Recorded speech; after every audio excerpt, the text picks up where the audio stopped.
بسم اللہ الرحمن الرحیم۔ شروع اللہ کے نام سے۔ دوستو، یہ واقعہ فرعون اور اس کی خادمہ کا ہے۔ ایک مرتبہ حضور اکرم صلی اللہ علیہ وسلم شب معراج میں بیت المقدس کی طرف جاتے ہوئے مصر کے قریب ایک مقام سے گزرے تو انہیں نہایت ہی اعلیٰ اور زبردست خوشبو آنے لگی۔ تو آپ صلی اللہ علیہ وسلم نے حضرت جبرائیل علیہ السلام سے پوچھا کہ یہ خوشبو کیسی ہے؟ جواب ملا کہ فرعون کی بیٹی کی باندی مشاطہ اور اس کی اولاد کی قبر سے آ رہی ہے۔ پھر حضرت جبرائیل علیہ السلام نے اس قصے کو بیان کیا۔ مشاطہ فرعون کی بیٹی کی خادمہ تھی اور وہ خفیہ طور پر اسلام لا چکی تھی۔ ایک دن فرعون کی لڑکی کو کنگھی کرتے ہوئے اس کے ہاتھ سے اتفاقاً کنگھی گر پڑی۔ وہ اٹھانے لگی تو اس کی زبان سے بے ساختہ بسم اللہ نکل گیا۔ اس پر شہزادی نے کہا کہ تو نے آج عجیب کلمہ بولا ہے۔ ہمارا سب کا رب تو میرا باپ فرعون ہے، تو پھر تم نے یہ کس کا نام لیا ہے؟ اس نے جواب دیا، فرعون رب نہیں بلکہ رب وہ اللہ ہے جو مجھے اور تجھے اور خود فرعون کو روزی دیتا ہے۔ شہزادی نے کہا، اچھا تو میرے باپ کے سوا کسی اور کو اپنا رب مانتی ہے؟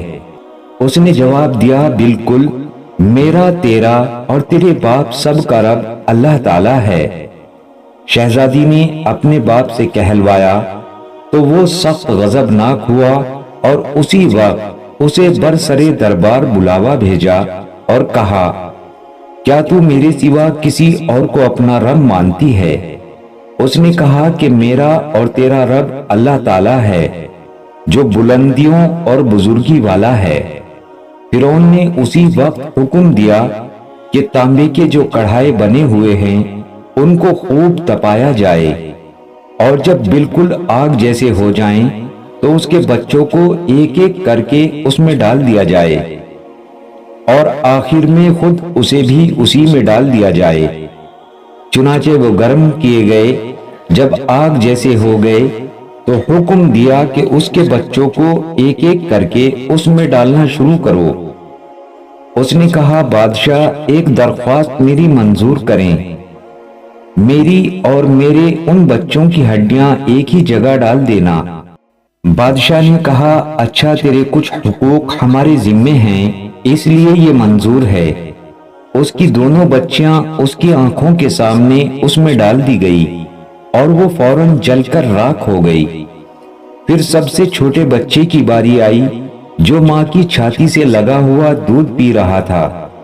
فرعون کے سپاہیوں نے اسے گھسیٹا تو اس نیک بندی کی آنکھوں کے تلے اندھیرا چھا گیا۔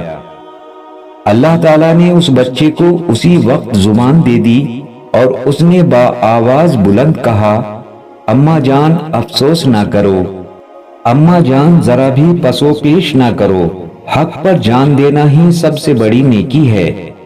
چنانچہ انہیں صبر آ گیا، اس بچے کو بھی آگ میں ڈال دیا گیا اور آخر میں ان کی ماں کو بھی اسی آگ میں جلا کر مار دیا گیا۔ یہ خوشبو کی مہک اس کے جنتی محل سے آ رہی ہے۔ دوستو، ہمیں تو اسلام ماں کی گود میں ملا ہے، ہم نے کوئی قربانی نہیں دی، اسی لیے ہمیں ایمان کی کوئی قدر نہیں۔ اللہ تعالی ہم سب کو ایمان پر قائم اور دائم رکھے۔ دوستو، اگر ہماری ویڈیو اچھی لگی ہو تو ہماری ویڈیو کو لائک اور شیئر ضرور کریں۔